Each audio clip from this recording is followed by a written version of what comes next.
Get out before I call security. This hotel isn't meant for people like you. I walked through the glass doors of the Horizon Grand, expecting nothing more complicated than checking into a room I had already paid for. That was it. No drama, no confrontation, no scene. Just a reservation in my name, the penthouse suite at that. But the moment my sneakers touched the polished marble floor, I felt it, the stares, the hesitation, the silent calculation of whether I belonged there. And when I reached the front desk, my suspicion became certainty. They didn't greet me. They didn't even pretend to smile. The man in charge, Gregory Vance, stood with his arms folded like a judge preparing to hand down a sentence, not a hotel manager welcoming a guest. His clerks flanked him, their faces stiff, eyes sharp. He looked at me the way someone looks at a trespasser, not a paying guest. And then he opened his mouth, and every ounce of pretense fell away. Get out of my lobby. This place isn't for your kind. Sevens. The words didn't slip out. They weren't a mistake or a poor choice of phrasing. They were deliberate, loud, rehearsed. He said it with the confidence of someone who believed he'd get away with it because he always had. He didn't lower his voice. He didn't hide behind coded language. He wanted everyone in that lobby to hear him label me as an outsider, to watch me shrink, to see me embarrassed, diminished, humiliated. The rage in me ignited instantly. My chest burned, not just from the insult hurled in that moment, but from the weight of every time I had been dismissed, doubted, or denied in a hotel lobby before. His tone wasn't new to me. I'd heard it at 24 in Atlanta, when I was told, "You don't look like someone who'd stay here." I'd heard it at 16, when a clerk in Charlotte escorted me out of a lobby because this area is for guests only. I had lived with this voice my entire life, the one that pretends to guard the standards of professionalism but is really just prejudice wearing a suit. But this time, this place, the audacity stunned even me.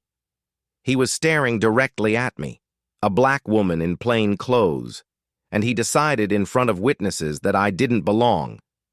No hesitation, no shame, no second thought. The anger boiled, sharp and immediate. Not because I was surprised by his words, I wasn't, but because of the way he performed them. He wanted it to sting. He wanted it to echo in the walls of that grand lobby so everyone else could file me away in their minds as a fraud, a nuisance, a mistake to be erased. He wanted to set the tone. She doesn't belong here. Don't waste your courtesy on her. I felt every set of eyes in the lobby swing toward me. Some widened in disbelief. Some narrowed in agreement. Some turned away because they didn't want to be caught staring. But I stood there, unmoving. My heart pounded so hard I could feel it in my ears. My hands trembled for a second, then stilled. The fury inside me wasn't wild. It was cold, controlled. A knife's edge instead of a wildfire. I could have screamed back at him. I could have raised my voice and matched his volume with my own. But that's what he wanted. A scene. A justification for dragging me out with security. Instead, I looked at him. Really looked at him. A middle-aged man clinging to his position of petty authority like it was a throne, smug in his assumption that his words carried final weight. But they didn't. Not this time. Because while he thought he was reducing me to nothing, he had no idea who I was. No idea whose lobby he was standing in. No idea that the woman he tried to humiliate was the same woman who had built the very empire that paid his salary. And that was what made my rage even sharper. He wasn't just insulting me. He was insulting every person who had ever been told they were out of place. Every guest who had walked into a hotel lobby and been silently measured, weighed, and found unworthy because they didn't match some shallow profile of who belonged. He had chosen me as his target, but I was carrying an entire history of indignities on my shoulders. So when Gregory Vance sneered and spat out his words like policy, my fury crystallized into one clear truth. This wasn't just personal. It was systemic. And I wasn't going to let it pass. Not again. Not ever. When I stood there in the middle of the lobby, I tried to look calm. I forced my shoulders to stay square, my eyes steady, my breathing even. On the outside, it may have seemed like I was composed, collected, unshaken. But inside me, my stomach twisted with the same familiar knot I'd carried too many times before. I could feel my pulse racing in my neck, a pounding reminder that I was being judged again, interrogated again, dismissed again, this time in front of an entire lobby of strangers. I kept telling myself not to show it. Don't let them see the fear. Don't give Gregory the satisfaction of knowing his words had landed exactly where he wanted them to. Deep in my chest, in the soft place where memories of past humiliations lived. Still, it was there, the anxiety, rising like a tide. Every second that passed with my ID and credit card in his hand felt like an eternity, like I had no control over my own presence in a place I had every right to be. The bickering voices around me only made it worse. Kevin scoffing, Lauren pressing the intercom button to summon security, Gregory muttering words like fraudulent and scam. Each sound chipped away at the calm facade I was fighting to hold. My mind screamed, "Why does this always happen? Why do I always have to prove myself just to exist in a space I've already earned?" The questions rattled louder than the words echoing off the marble floor. I wanted to lash out, to shout the truth, to demand respect right then and there. But I knew what that would look like to them. Angry black woman, unhinged, dangerous. The label would be ready, waiting, a box they had probably rehearsed in their minds 1,000 times. So I swallowed the scream and let the silence choke me instead. It wasn't peace, it was survival. Still, the silence didn't quiet the storm inside. Every glance from a guest, every camera phone being lifted, every whisper between strangers pressed against me like a weight. I could feel my throat tighten, my palms damp, my chest heavy. What if they really locked me out of my own hotel? What if this spiraled further, and the headlines tomorrow didn't say CEO exposes discrimination, but instead, unruly woman causes scene in luxury hotel lobby? I had lived long enough to know that perception could crush truth if you weren't careful. And so, I stood there, breathing slowly, pretending my stillness was strength when really it was fear, hiding beneath restraint. I thought about the countless nights when I'd been turned away from places I had the right to enter. The nights in parking lots, in cars, in lobbies where people like Gregory made me feel smaller than I actually was.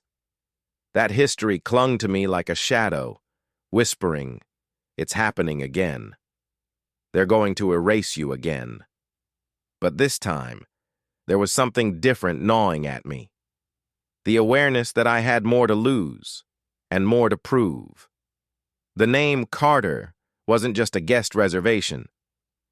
It was the name that owned the very air Gregory thought he controlled. Yet saying that out loud too soon felt like a trap, like admitting I was scared they wouldn't believe me even if I told them. So I stayed still. My heart wanted to run, but my feet stayed planted. My voice wanted to tremble, but I kept it level. I hated how much effort it took just to stand there without breaking.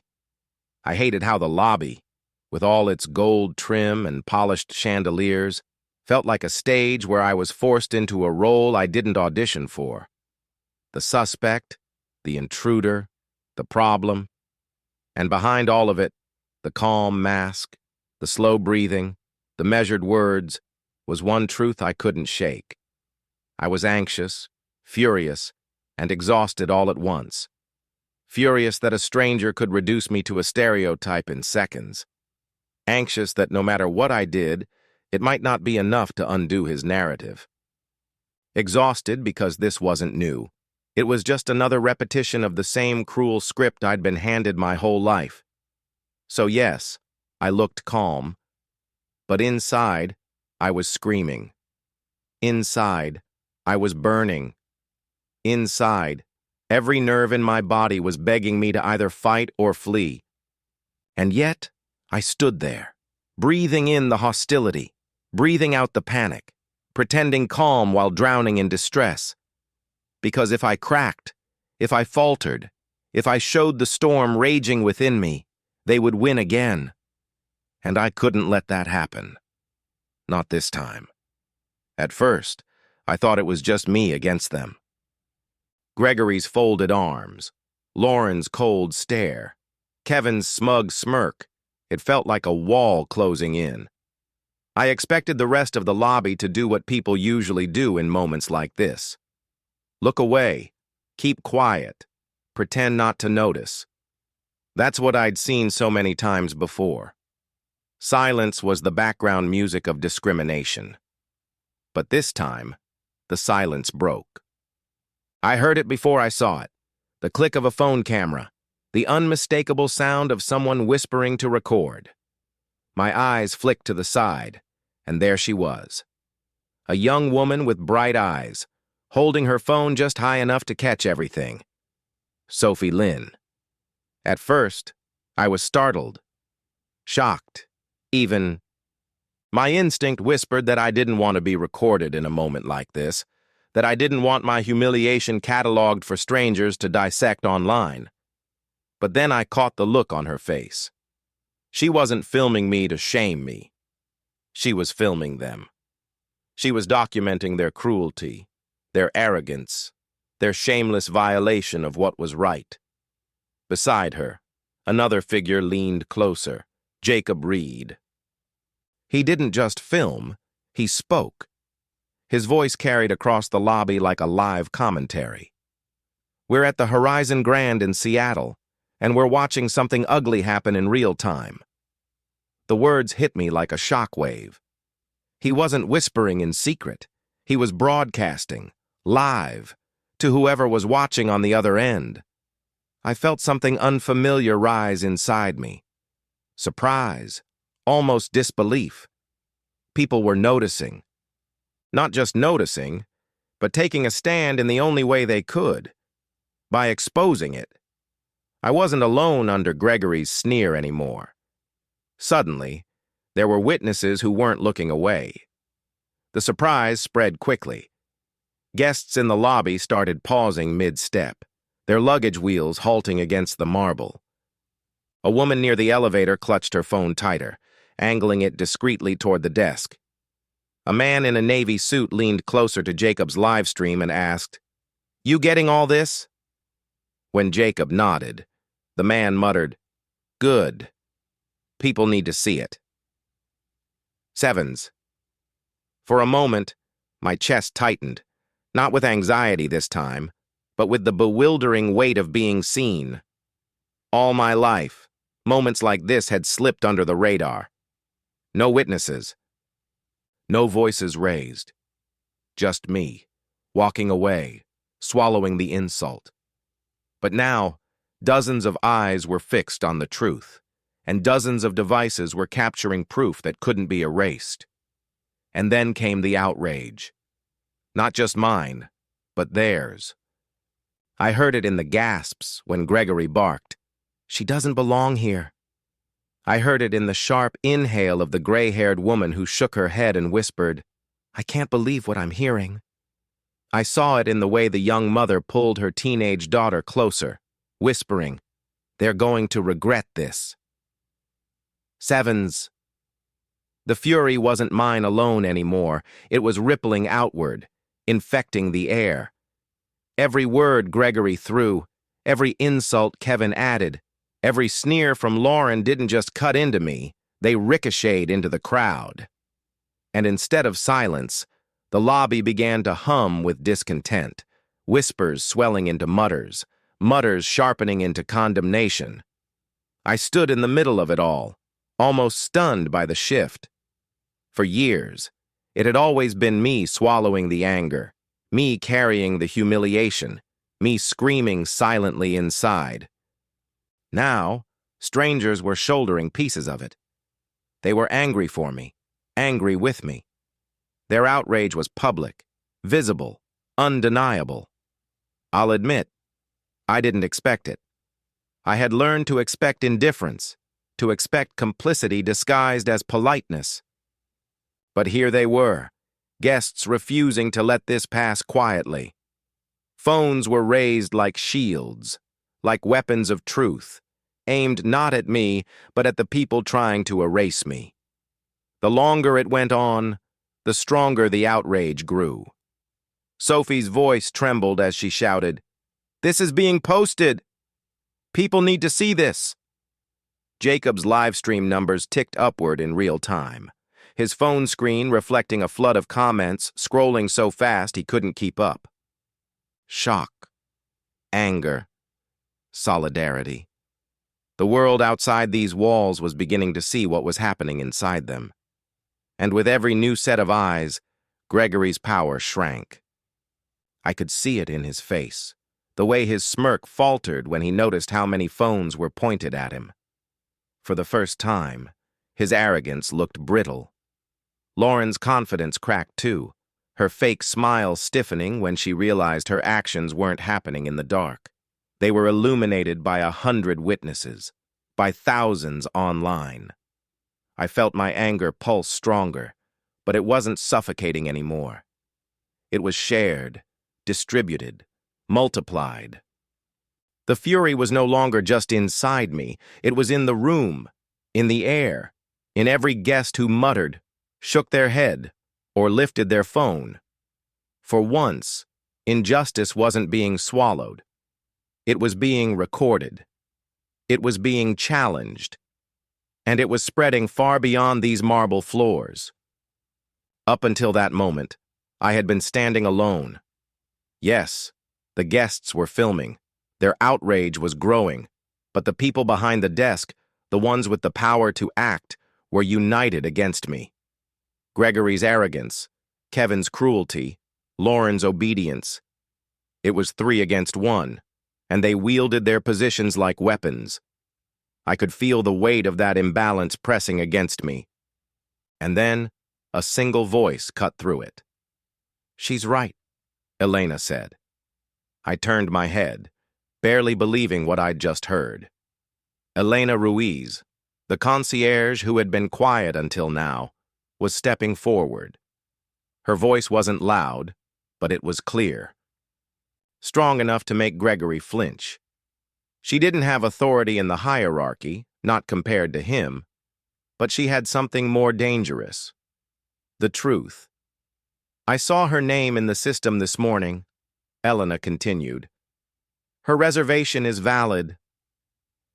Sevens, in that instant, everything shifted. My heart leapt, not in relief, but in recognition. This was the moment. This was the crack in their wall. One small truth against a mountain of lies, and suddenly the mountain didn't look so solid anymore. Gregory whipped around to face her, his face tightening. "One more word," he snapped, "and you're gone too." His threat hung heavy in the air, but the damage was already done. The balance had tipped. He wanted me isolated, but now there was someone standing beside me, not behind the desk, not in silence, beside me. For years, I had fought these battles alone. I had stood in lobbies with no one to back me, no one to validate what I knew was happening. But now, the story had changed. A staff member had broken ranks. She wasn't supposed to, but she did. And that changed everything. I saw it in the crowd's reaction. Guests who had been hesitant now whispered louder. Phones tilted, capturing Elena's defiance. Sophie gasped audibly, her camera swinging toward Elena's face as if to spotlight her bravery. Jacob's live stream caught the moment, and the comments exploded. Finally, someone speaking up. Inside me, something powerful surged. It wasn't just relief, it was vindication. This wasn't just my word against Gregory's anymore. It wasn't just a guest claiming mistreatment. Now there was proof from the inside. And suddenly, I wasn't the one on trial. He was Gregory, of course, tried to claw back control. His voice cracked with desperation. "She doesn't belong here," he barked again. But it didn't land the same way it had before. Because now Elena had said otherwise. And the guests had heard it. And the cameras had recorded it. I could feel the reversal in the air. His authority no longer felt absolute. It felt fragile. His words weren't gospel anymore. They were excuses. The smirks on Kevin's and Lauren's faces faltered, their confidence wavering as they glanced between Gregory's fury and Elena's truth. I looked at Elena then, really looked at her. She was trembling slightly, but her jaw was set, her eyes locked on Gregory's. She knew the risk. She knew she might lose her job for siding with me, but she did it anyway. And in that act, she dismantled the illusion that this was just policy or procedure. She showed everyone in that lobby what it really was. Bias. Personal. Ugly. Unjustifiable. The power in the room shifted, subtle but undeniable. For the first time since walking through those glass doors, I felt it tilt toward me. Not completely, not yet, but the tide was turning. And it wasn't because I had shouted louder or fought harder. It was because someone else had finally refused to stay silent. I took a breath, steady and deliberate. My voice carried weight it hadn't before. "You've just made the worst mistake of your professional life," I said to Gregory. And for the first time, I saw uncertainty flicker across his face. He didn't know if he could still control this. He didn't know if the narrative he had built was unraveling. Because it was. That was the power of a single voice refusing to lie. That was the moment the story flipped. And I knew, standing there with Elena at my side, that the outcome was no longer inevitable. The script had been rewritten, and this time, they were the ones scrambling to keep up. The reversal had begun. Standing in that lobby, watching Gregory sneer and Lauren press the intercom button like she was summoning judgment itself, I felt the sting of their contempt. But beneath the sting, deeper than the anger, something else stirred, something that had been forged years ago, through nights of rejection and mornings of humiliation.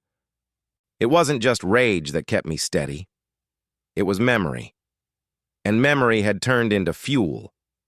At 24, I had walked into a boutique hotel in Atlanta after a red-eye flight.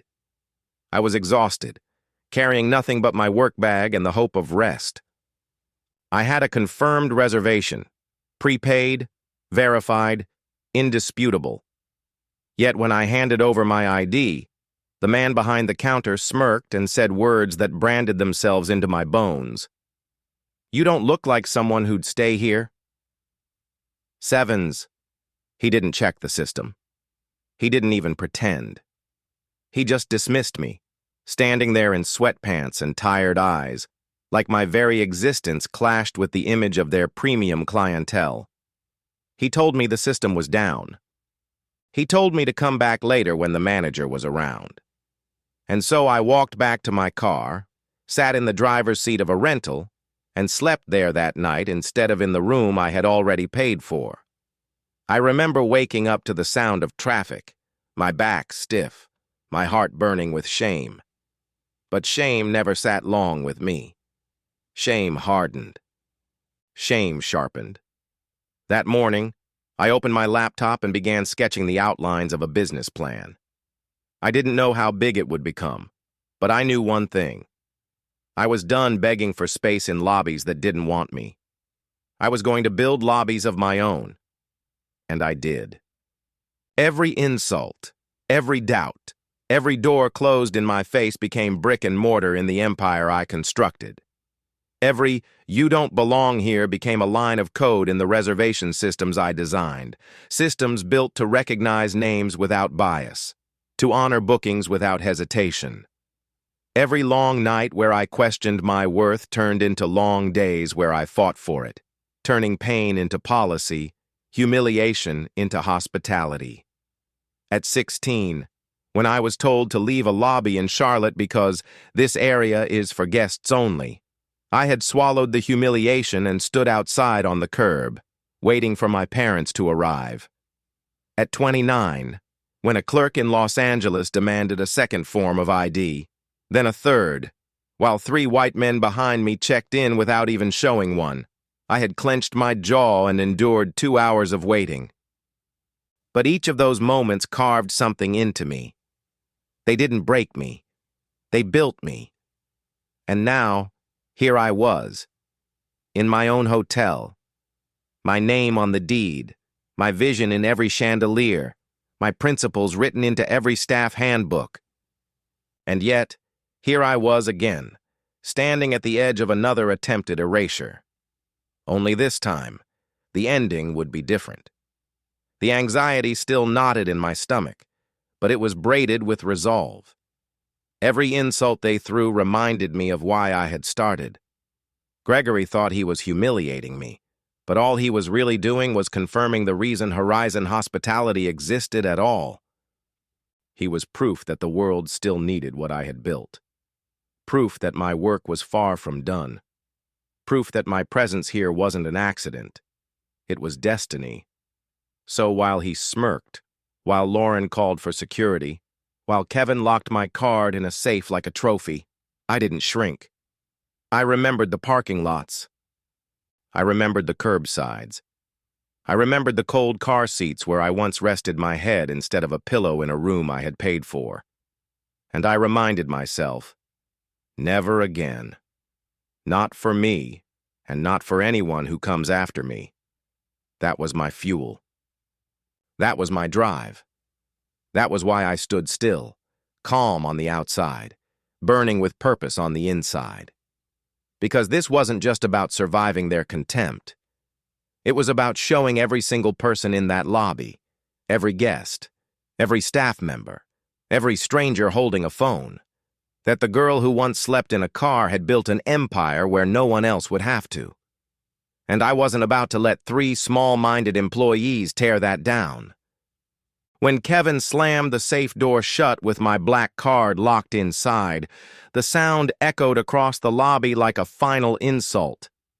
It was meant to feel like defeat, like closure, like the end of my attempt to claim a space they believed I didn't deserve. But instead of despair, I felt something else rise inside me. Calm certainty. Yes, my card was behind steel. Yes, Gregory was grinning as if he had just won some triumphant battle. Yes, Lauren stood a little taller, convinced their so-called protocol had humiliated me into silence. But I knew something they didn't. This wasn't the end of anything. This was the beginning of their unraveling. I could almost smile at the irony. Here they were, believing they had stripped me of power by taking my card, when the truth was so much greater than any piece of plastic or line of numbers. My power was never in the card. It was in me. In the years I had fought, in the empire I had built, in the vision that had carried me from being denied rooms to owning hotels. They couldn't lock that away. They couldn't confiscate that. So instead of sinking into shame, I stood taller. I let my silence linger, not because I was helpless, but because silence in that moment was strength. It unsettled them. Gregory kept glancing at me, waiting for the explosion that never came. Kevin smirked, but it faltered when I didn't break. Lauren clutched her blazer tighter, as though bracing herself against something she couldn't quite name. And then I felt it, the air in the lobby shifting. Guests weren't convinced by their show of authority. Sophie's camera zoomed in on the safe. Jacob narrated the theft for the live stream. Voices whispered in disbelief. They really just took her card. Outrage spread like a ripple, and I knew right then. The tide wasn't in their favor anymore. I drew a deep breath and let gratitude wash over me. Gratitude that people were watching, that witnesses were refusing to stay silent, that the truth was being captured from every angle. Gratitude that I wasn't standing in that lobby alone the way I had been at 16, or 24, or 29. This time, there were allies. Strangers, yes, but allies nonetheless. And deeper still, I felt gratitude for the journey that had taught me resilience. For every no that had forced me to create my own yes. For every closed door that had driven me to build entire hotels with doors wide open. In that moment, standing across from Gregory's arrogance, I wasn't weighed down by the past, I was fueled by it. Every insult had prepared me for this exact confrontation. Every injustice had sharpened me for this fight. So I didn't see my card being locked away as a loss. I saw it as a stage. They had written themselves into a public failure, and I was simply letting them perform it to its end. When Kevin held up the silver key and declared, "This card is now company property," he believed he was holding victory in his hand. But to me, it looked like evidence. Evidence of misconduct. Evidence of theft. Evidence that would hang around their necks when the truth surfaced. And oh, how the truth was already surfacing. Cameras everywhere. Guests murmuring louder. The balance of power tilting with every passing second. I kept my voice low, steady, calm. "You're going to regret this," I told them. And I meant it not as a threat, but as a promise of what was already unfolding. Their downfall was in motion, not because I screamed, not because I fought, but because I held firm. Because I chose to stand rooted, knowing that justice was not only on my side, but inescapable. Inside me, I felt light instead of heaviness, strength instead of despair, clarity instead of confusion. They had mistaken calm for weakness, silence for defeat, patience for submission. But I knew the truth. Calm is power. Silence is control. Patience is victory waiting for its moment. So while Gregory puffed his chest and Kevin clutched that key like a trophy, I allowed myself the smallest smile, not of arrogance, but of certainty. Because I knew exactly how this story would end, and it wouldn't be with me walking out of that lobby in shame. It would end with me reclaiming what was mine, with them stripped of their arrogance, and with every guest present remembering the day the balance of power shifted before their very eyes. And I wasn't just ready for that ending. I was already living it. For so long, I had carried the weight of invisibility in spaces like this. The hotel lobby was always a battlefield disguised as luxury. Crystal chandeliers above, velvet chairs around, polished marble beneath, and judgment hanging heavier than the air itself. I had walked into lobbies where my name on a reservation meant nothing, where my money meant less, where my presence alone was considered a disruption. But not today. Not here. When I looked Gregory in the eye and said, "This lobby belongs to me," I felt the shift crash over the room like a wave. For the first time, silence belonged to me. He blinked, smirk faltering, as if the words had landed like a foreign language he couldn't quite translate. But the crowd understood. The guests who had been watching, recording, whispering, they understood exactly what I meant. I let the weight of those words linger. I wanted every person in that room to feel it. My name wasn't just on a reservation. It was on the deed. It wasn't just printed in a booking system. It was etched into the very foundation of Horizon Hospitality Group. The black card they thought they had confiscated was just a symbol. The real power was already in my hands, in my voice, in my identity. And then came the reveal. My voice didn't waver. My gaze didn't drop. "My name is Aisha Carter," I said, clear, steady, undeniable. "I am the founder and CEO of Horizon Hospitality Group." Sevens. Gasps broke out across the lobby, rippling like aftershocks. Phones tilted higher, recording every word. Sophie's mouth fell open. Jacob muttered into his stream, "She owns it." The whole company. Guests who had doubted, who had wondered, who had whispered, suddenly stood taller, because they realized they weren't just witnessing a confrontation. They were witnessing a reckoning. Gregory's face drained of color. His bluster evaporated into confusion. Wait, this isn't how we do things," he stammered. "There are protocols, procedures. You can't just—" But I cut him off with nothing more than a look. Because the truth was, I could. The power he thought he wielded was nothing but borrowed authority, and I had just revoked the lease. Kevin's smirk collapsed into unease. Lauren's hands fidgeted at her sides. Their certainty crumbled the moment they realized who they had been mocking, dismissing, trying to erase. They hadn't just insulted a guest. They had insulted their employer, their owner, their leader. And the best part? I hadn't needed to raise my voice, hadn't needed to shout or flail or demand. I had stood calm, waiting, letting them write their own downfall. And now, with a single declaration of truth, I had turned the entire lobby into a courtroom, and the verdict was clear. I could feel the energy of the guests shift toward me. A man in a navy suit nodded with something like respect. The older woman with the floral scarf whispered, "She's the CEO." A mother with her daughter looked at me not with pity, but with pride. Even Elena, who had risked her job to speak the truth, straightened her shoulders beside me, empowered by what she had just heard confirmed.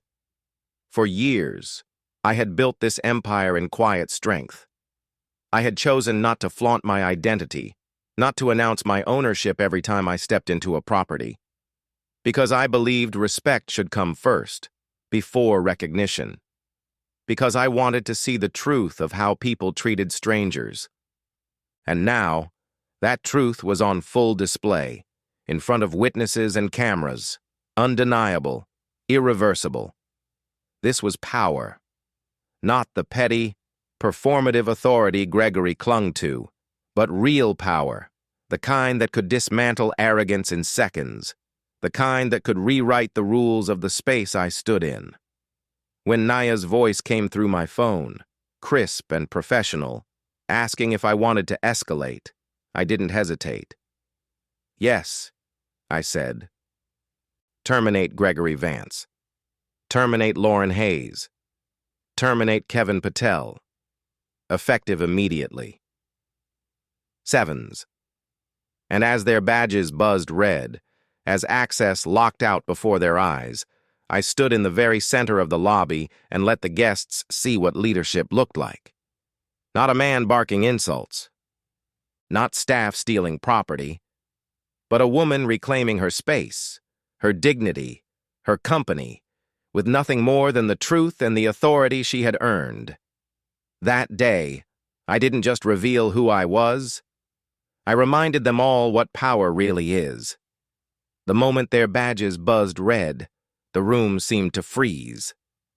For Gregory, Lauren, and Kevin, it was the sound of a door slamming shut. For me, it was the sound of justice delivered. Their faces told the whole story. Gregory's disbelief, Kevin's pale confusion, Lauren's trembling hands clutching the counter as if it could anchor her to a job that no longer existed. I didn't flinch. I didn't soften. This wasn't the time for hesitation. For too long, men like Gregory had hidden behind titles and procedures, wielding arrogance like armor. For too long, employees like Lauren and Kevin had chosen complicity over courage, obedience over integrity. I had seen it in other lobbies, at other desks, in countless cities. But now, here, in my own hotel, that pattern ended. "You are finished," I said evenly, my voice carrying over the stunned silence. "Not because of one mistake, but because of a pattern of choices. Choices you made willingly. Choices that humiliated guests, dismissed complaints, and stained this brand." "Sevens," Gregory erupted, his composure unraveling. "This is illegal. You can't just... This isn't how hotels operate." His voice cracked on the last word, and I could see the desperation in his eyes. He was reaching for the control he had already lost. I didn't raise my voice. I didn't need to. "Your authority was borrowed," I told him. "And it's been revoked." "Sevens." Lauren tried to retreat, whispering frantically. "I didn't mean for it to go this far. I was following his lead." Her eyes darted toward Gregory, throwing blame in his direction. But I cut her off with a firm shake of my head. "You had a choice, Lauren. You pressed the intercom. You grabbed my arm. You laughed while you watched my card being locked away. Following orders is not an excuse. You chose complicity." "Sevens." Kevin opened his mouth, maybe to defend himself, maybe to apologize, but I didn't let him fill the air with half-truths. "And you, Kevin, you took pride in theft. You held that key like it was a trophy. You believed that by locking away my card, you had locked away my dignity. But all you did was reveal your own lack of it." Sevens. Their silence deepened, but the lobby was far from quiet. Guests were murmuring, some openly voicing their disgust. "I emailed complaints last spring," a woman said sharply, "and Gregory dismissed them." A man stepped forward, his voice steady. "I was denied an ADA-compliant room under his watch."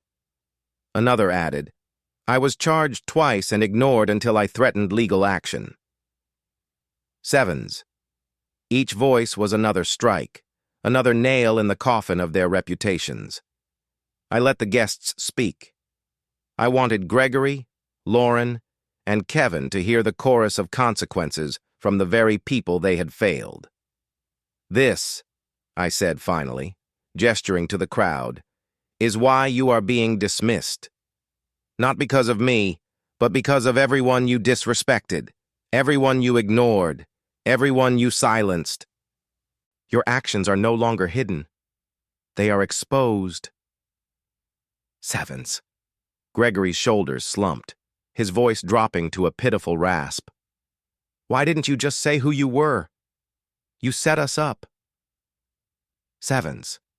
I met his eyes, unwavering. "No. I gave you every chance to treat me like any other guest. That was the test. And you failed it. Publicly."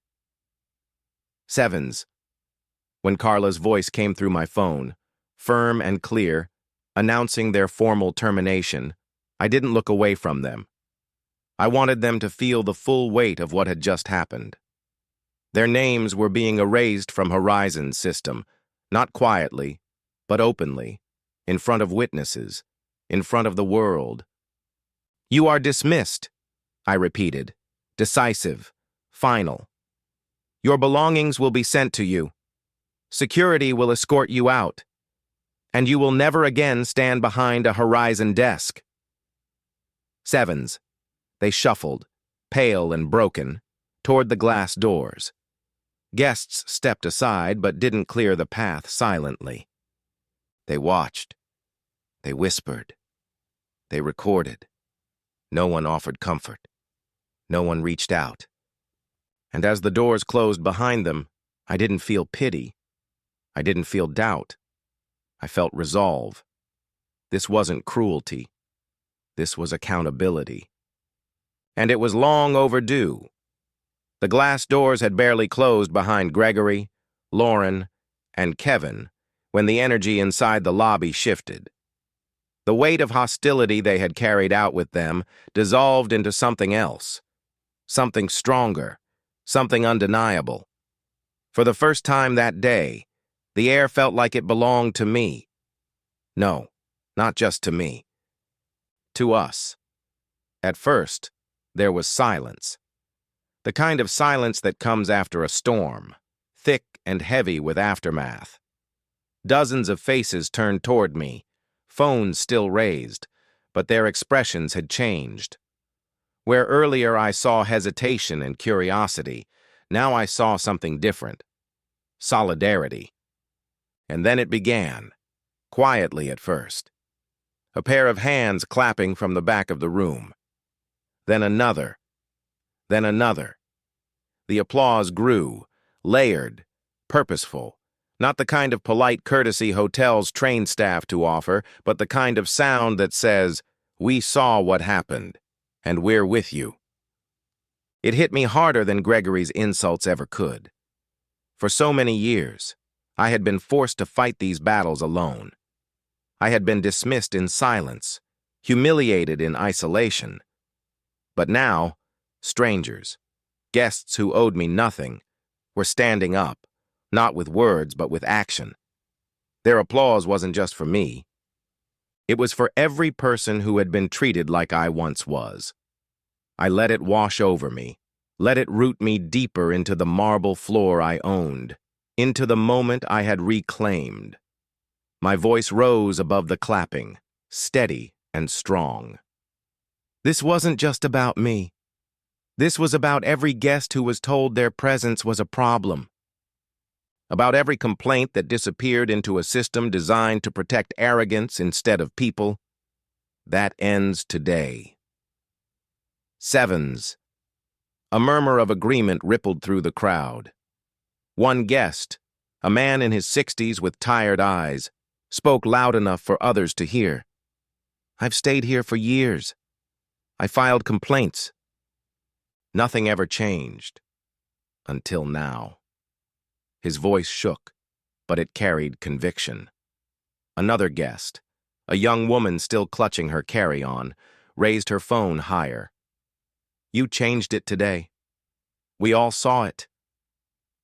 Sevens. Their words poured into me like fuel. I had come here expecting resistance, expecting yet another battle I would have to fight alone. Instead, I had found something I hadn't dared to count on. A chorus. Their voices weren't just echoing mine, they were amplifying it, making it larger than I could on my own. Even Sophie and Jacob, whose recordings had sparked the wildfire online, lowered their phones for a moment. Sophie's voice was steady when she said, "You didn't just take back your hotel. You showed all of us what accountability looks like." Jacob turned his lens back to the crowd, narrating not my words, but theirs. "They're standing with her now," he said to thousands watching live. And he was right. Guests weren't just witnesses anymore. They were participants. A woman with a stroller rolled it forward, deliberately placing herself near the front desk as if to draw a boundary. A man with a messenger bag stood tall, his arms crossed, his gaze locked on the staff who had remained. They weren't afraid. They weren't passive. They had chosen a side, and it was mine. I felt the strength of that unity vibrate through me. It wasn't the power of wealth or ownership or even my title as CEO. It was something greater. The power of collective truth. The power of people refusing to stay silent. The power of voices rising together, strong enough to drown out years of arrogance and neglect. For once, I didn't feel like I was carrying the burden alone. The outrage that had begun inside me was now shared, multiplied, and transformed into something unstoppable. I raised my chin, looked across the sea of faces, and spoke with the full weight of that realization. This hotel doesn't belong to arrogance. It doesn't belong to prejudice. It belongs to every guest who walks through those doors with the right to dignity and respect. And together, we will make sure it stays that way. Sevens. Applause thundered again, louder this time. Not hesitant, not polite, powerful. Guests weren't clapping for spectacle. They were clapping for change. In that moment, I knew we had turned more than a page. We had rewritten the entire story. 3 months after that day, I walked through the lobby of the Horizon Grand once more. The chandeliers still glittered, the marble floors still shone, the velvet chairs still welcomed weary travelers. But the air was different now. It no longer carried the sharpness of judgment or the quiet hum of exclusion. It carried welcome. It carried trust. It carried proof that change is possible when silence is broken. A framed portrait of me now hung near the check-in desk, not as decoration, not as ego, but as accountability. Beneath it, a plaque read, "This space belongs to every guest. No exceptions." I wanted every person who walked through those doors to feel it, to know that their worth would never again be questioned by the clothes they wore, the accent they carried, or the color of their skin. I stood quietly, watching guests move through the lobby. Some wore suits, some wore jeans, some wore sneakers, some carried strollers. They all checked in with ease. No suspicion. No humiliation. Just service. The way hospitality was always meant to be. And behind the desk stood Elena Ruiz, now the permanent general manager. Her eyes shone with pride, her voice steady as she welcomed each guest. Courage had elevated her that day, and now it guided an entire property. But the change didn't stop in Seattle. It couldn't. The truth we uncovered here had rippled outward across all 57 properties of Horizon Hospitality Group. Every ignored complaint was unearthed. Every staff record reviewed. Every policy rewritten. Equity panels were formed. Guest feedback was anonymized and amplified. And for the first time, staff at every level understood that silence would not protect misconduct, and truth would not cost them their jobs. Some might have called it reform. For me, it was revolution. And I carried that message wherever I went. At our leadership summit, I invited Sophie Lynn and Jacob Reed to speak, not as outsiders, but as truth-tellers who had shown us all what accountability looks like in real time. They stood before my team, their voices shaking but strong, and reminded us. We didn't set out to expose anything. We just refused to put our phones down. Their words echoed a truth I wanted every leader to remember. Change doesn't begin with policy. It begins with courage. That courage spread. Former employees who had once been dismissed unfairly began reaching out, sharing their stories, some receiving reinstatement, others long overdue settlements. No longer did their voices fall into silence. We gave them back their place in the story. And as for me, I stepped into a role I hadn't planned for. For years, I built my empire quietly, preferring to let the hotels speak for themselves.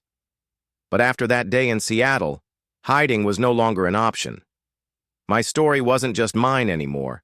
It belonged to every person who had been told they didn't belong.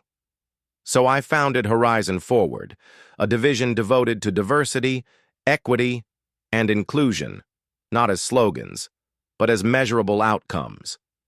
Under its banner, Elena became a national advisor for guest experience, ensuring that courage like hers would guide us everywhere.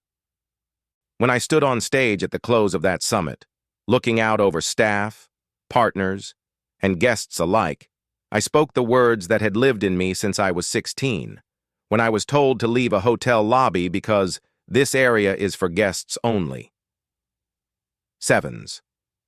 Hospitality doesn't begin with the smile you give. It begins with the respect you assume. Sevens. The room rose to its feet. Not for me, but for the truth. Because every person in that audience knew it was more than a slogan. It was a promise. I carry that promise with me still. To the guests who once feared walking into a lobby alone. To the staff who wonder if telling the truth will cost them their jobs. To the strangers who lift their phones and refuse to look away. This is the message I leave with you. Never accept silence as your only option. Never let anyone decide your worth by the way you look or the way you walk into a room. Stand tall. Speak truth. And when they try to push you out of the door, turn around and open it wider for everyone else. Because respect isn't given to a select few. It belongs to us all.